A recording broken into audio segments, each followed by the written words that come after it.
स्वात में मुबैना तौहीन कुरान पर एक शख्स को आग लगा दी गई। वज़ीर आला खैबर पख्तूनख्वा का नाखुशगवार वाक़े का नोटिस, IG से रिपोर्ट तलब, आवाम से पुरअमन रहने की अपील। मदियन के इलाके में लोगों ने मुबैना मुलजिम सयाह को तशद्दुद का निशाना बनाया। पुलिस ने सयाह को गिरफ्तार किया तो लोगों ने थाने को आग लगा दी। मुश्तइल मुजाहिरीन सयाह को थाने से निकाल कर ले गए और जला डाला।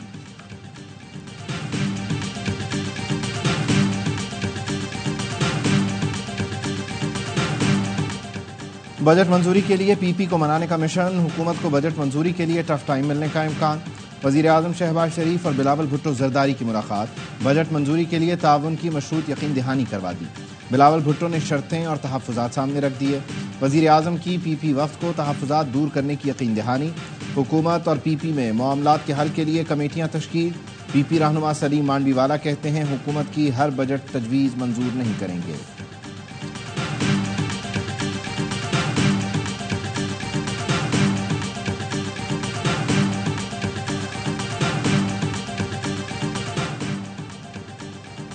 बजट पीपल्स पार्टी की मर्जी से तैयार हुआ। हद तक के इज्जत बिल पर दस्तखत भी उनकी मर्जी से हुए। मुस्लिम लीग नून के रहनुमा हनीफ अब्बासी का AY न्यूज़ को खुसूसी इंटरव्यू। कहा, इत्तेहाद रखना पीपल्स पार्टी की मजबूरी है, नून लीग की नहीं। PP रहनुमा हसन मुर्तज़ा का जवाब। कहा, मुस्लिम लीग नून अपने इत्तेहादियों की वजह से इक़्तिदार में है। हमें सियासत करना होती तो एफिड्रेन पर कर लेते।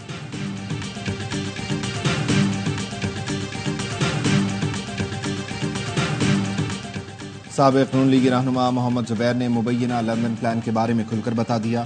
ऑफ द रिकॉर्ड में बात करते हुए नवाज शरीफ और मरियम नवाज के साबिक़ तर्जुमान ने कहा, नवाज शरीफ और मरियम नवाज की हिदायत पर मेरी अहम शख्सियत से मुलाकात हुई। दोनों ने कहा था शहबाज शरीफ को भी पता नहीं चलना चाहिए। बाद में शहबाज शरीफ ने इजहार नाराज़गी किया। अदम एतमाद से 2 माह पहले कमर बाजवा की नवाज शरीफ से गुफ्तगू शुरू हो गई थी। पता चला था लंदन में बाजवा की नवाज शरीफ से 1-2 मुलाकातें भी हुई थीं। बाजवा ने कहा, 1.5 साल पहले ही बानी PTI का तख्ता कर रहा था।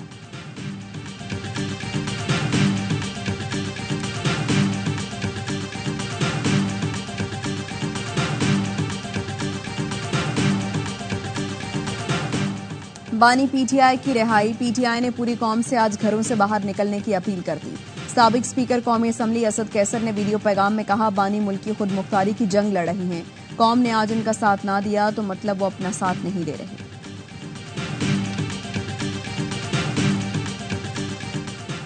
भारत और पाकिस्तान में बराह रास्त बातचीत की हिमायत करते हैं। तर्जुमान अमरीकी महकमा खारजा मैथ्यू मिलर कहते हैं भारत पाकिस्तान दोनों के साथ अपने ताल्लुकात को अहमियत देते हैं। इलाकाई सलामती को लाहक खतरात से निमटने में अमरीका और पाकिस्तान का मुश्तरका मफाद है।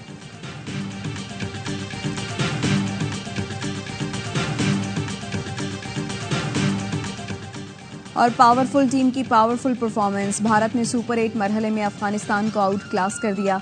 भारत ने पहले खेलकर अफगानिस्तान को 182 रन का हदफ दिया। जवाब में अफगान टीम आखिरी बॉल पर 134 रन पर ढेर हो गई। वज़ीर आला की हिदायत, KP हुकूमत के अरकान का ग्रिड स्टेशनों पर धावा।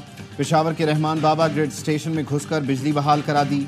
PTI के रुकन सूबाई असम्बली फजल इलाही आज तीसरी बार लोगों के साथ ग्रिड स्टेशन में घुसे। जबरदस्ती 4 फीडर खोल दिए। चारों हाई लॉस फीडर शुमार होते हैं। MNA शानदाना गुलजार भी बिजली बहाल कराने पहुंच गईं। पहले शेख मोहम्मदी और फिर मतनी ग्रिड स्टेशन पहुंचकर स्विच ऑन किया। पेस्को अमले ने अरकान असम्बली को बताया कि मज़कूरा फीडर्स पर नुकसान ज़्यादा है, लेकिन अरकान ने एक न सुनी। वज़ीर आला की हिदायत के बाद से ज़िला मोहम्मद, मर्दान, चारसद्दा, टांग और बन्नू में अरकान असम्बली ग्रिड स्टेशन कब्जे में लेकर बिजली बहाल कर चुके हैं। वफाकी वज़ीर तवानाई उवैस लगारी ने KP के ग्रिड स्टेशनों पर सिक्योरिटी देने के लिए वज़ीर दाखिला मोहसिन नकवी को खत लिख दिया।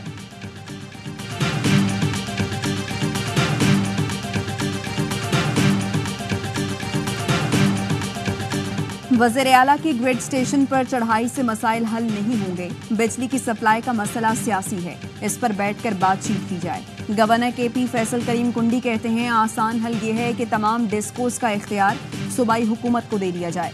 जब मर्जी हो बटन ऑन या ऑफ करें, रिकवरी भी खुद करें। सूबाई मुशीर इत्तलात बैरिस्टर सैफ का कहना है 22-22 घंटे लोड शेडिंग हो रही है। हमारे ऊपर वोटर्स का दबाव है। बिजली चोरी और बकाया जात का बहाना न बनाएं। ज्यादा से ज्यादा 12 घंटे की लोड शेडिंग करें।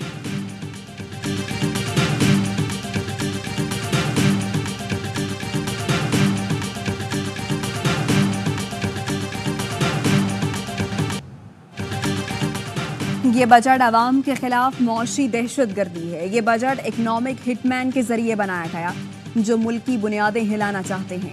ऑपोजिशन लीडर उमर अयूब का कौमी असम्बली में खिताब, कहा यह आवाम के साथ फ्रॉड और हाइब्रिड रॉबरी है। बानी पीटीआई को 5 साल अंदर रखने की बात की गई, जिसकी शदीद मजम्मत करते हैं। इन्हीं लोगों की वजह से दुनिया कहती है कि पाकिस्तान में आइन और कानून की अमलदारी नहीं। वज़ीर आज़म दौरा चीन पर गए तो एक शहर का डिप्टी मेयर इस्तकबाल के लिए आया।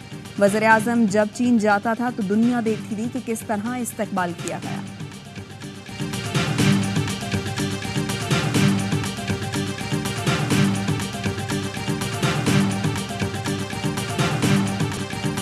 सेनेटर फैसल वावडा ने हाइब्रिड और इलेक्ट्रिक गाड़ियों पर टैक्स के खिलाफ आवाज़ उठा दी।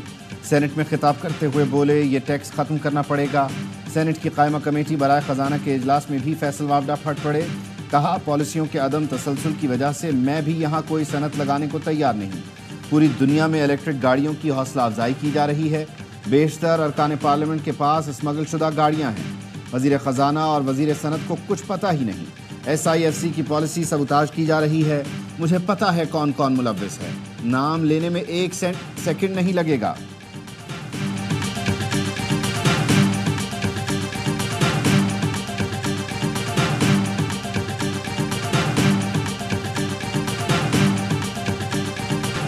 दो दफ़ा पहले भी उसी दुकान से जो है स्नैचिंग करके जा चुके थे। पहली डकैती के अंदर मैं दुकान का अपनी सामान लेने जा रहा था तो उस वक्त मेरे पास कोई 42,000 रुपये थे और मेरा मोबाइल था। वहाँ पे खड़ा हुआ था मकान मालिक, उसके पास भी 17-18 हज़ार रुपये थे, उसका मोबाइल था।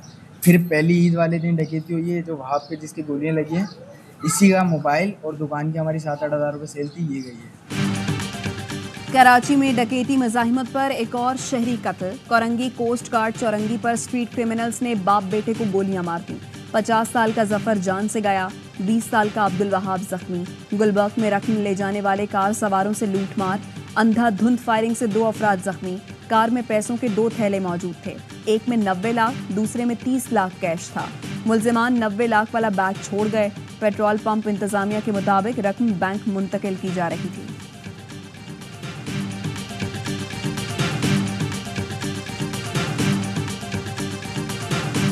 1.4 अरब रुपए का ये प्रोजेक्ट, जिसमें हमने तकरीबन 400 कैमरा लगाए हैं। हमारी पुलिस न सिर्फ कच्चे में बल्कि कराची शहर में भी स्ट्रीट क्राइम है, इस पे काबू पाने में जल्द कामयाब हो। कच्चे और कराची में जराइम पर जल्द काबू पा लेंगे। स्ट्रीट क्राइम की रोकथाम के लिए नया निज़ाम अहम किरदार अदा करेगा। 400 जदीद कैमरों की मदद से सड़कों की निगरानी होगी। वज़ीर आला सिंध मुराद अली शाह कहते हैं, क्रिमिनल्स बौखलाहट का शिकार हैं, अब उन्हें भागने नहीं देंगे। सिंध के 40 टोल प्लाजा पर निगरानी का जदीद निज़ाम नस्ब कर दिया है। सांगड़ में ऊँट की टांग काटने का तकलीफ दे वाक़या पेश आया, तमाम मुलजिमान गिरफ्तार कर लिए गए हैं।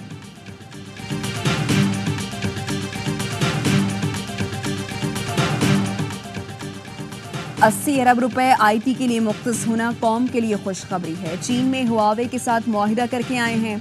वज़ीर आज़म शहबाज शरीफ कहते हैं, कौम के करोड़ों बच्चों को हुनर सिखाना और बावकार नौकरियां दिलानी हैं। मौसमियाती तब्दीलियों की वजह से पाकिस्तान रेड जोन में आ चुका है। चेयरमैन NDMA ने मौसमी तब्दीलियों के चैलेंजेस से निपटने के लिए तैयारी की है। NDMA वो इदारा है जिसको सबसे ज़्यादा फंडिंग होनी चाहिए। आपको जो मशीनरी चाहिए हम देंगे।